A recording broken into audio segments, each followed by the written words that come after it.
today I'll take you through a pull workout. We're gonna do some lat pull downs first and then get some upper back work. We're gonna have a row. There's gonna be some kind of shrugging movement to finish off the upper back, and then some bicep curls. Short session but effective nevertheless. Let's go.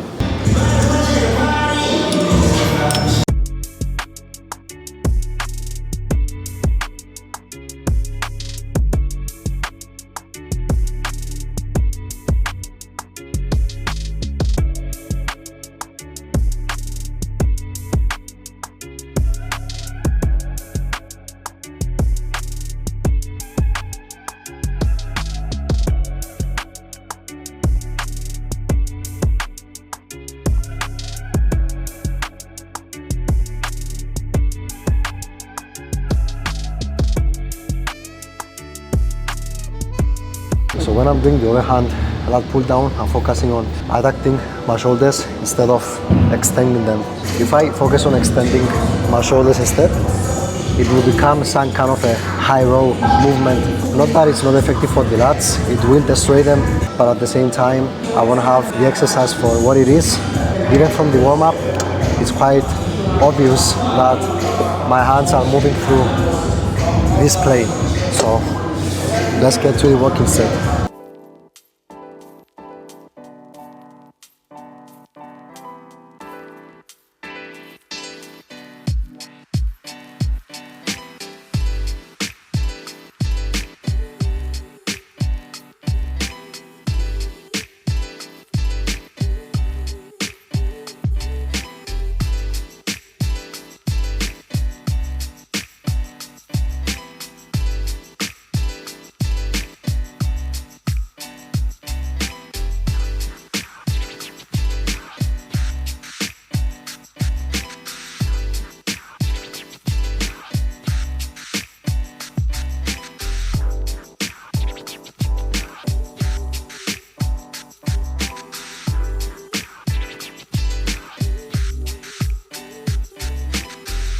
So yeah, I stopped there because I didn't have another one in the tank.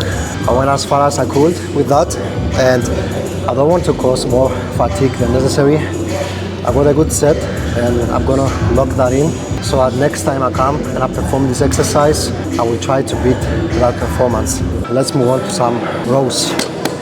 So the second exercise will be a pronated grip chest supported row. I'm really going to focus on getting as much shoulder extension as possible and having my elbows going back in order to get that scapular retraction, which is what I want to effectively train the muscles of the upper back, along with the shoulder extension, of course, to have the rear deltoids in the equation. You will notice that my shoulders do not elevate when I'm using this machine. They stay down and they just focus on extending and bringing the elbows back to work the upper back. So I'm not that concerned with having my shoulders up. It's not necessary. Let's get into it.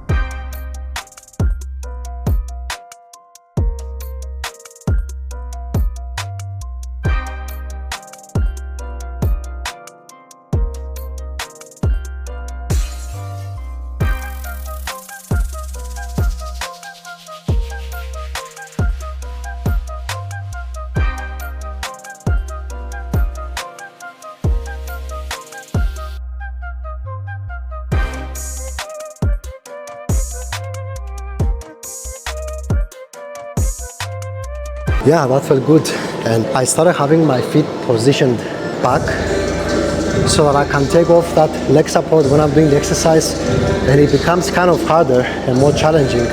You can give it a go as well if you want. You don't have to, it's not necessary, but I like to challenge the targeted muscles to the greatest extent. So if you want, you can give it a shot, see how it goes. Let's move on to some shrugs. I hope I didn't mess up the ankle too much here. So I'm gonna do some barbell shrugs. I didn't put too much weight because I don't care about slapping a lot of weight here. I'm not gonna get some gold medal if I lift heavy shrugs. I just wanna focus on technique and finish off the traps with good technique So let's see.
Ooh, yeah, my traps are destroyed.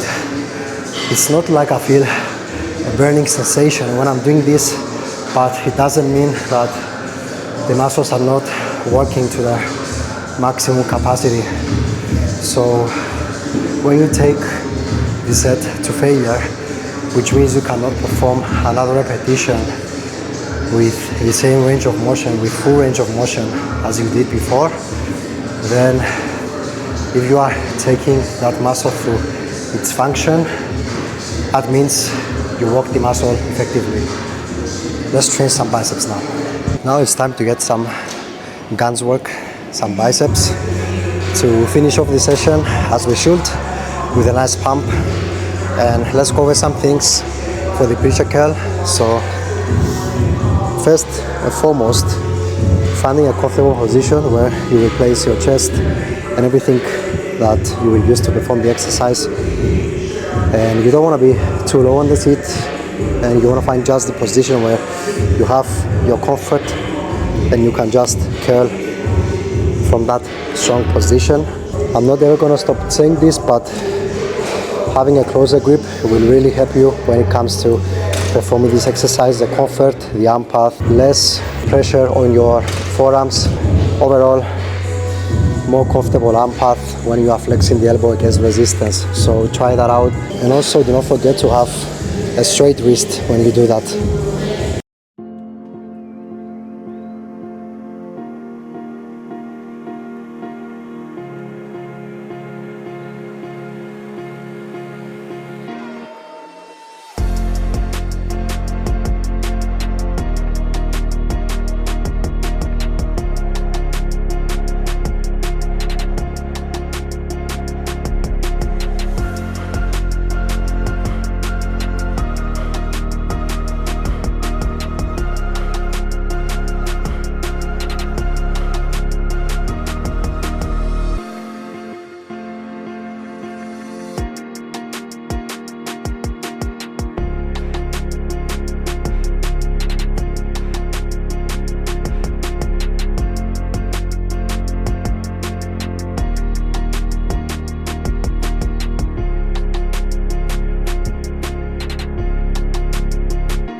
So I got my nice pump.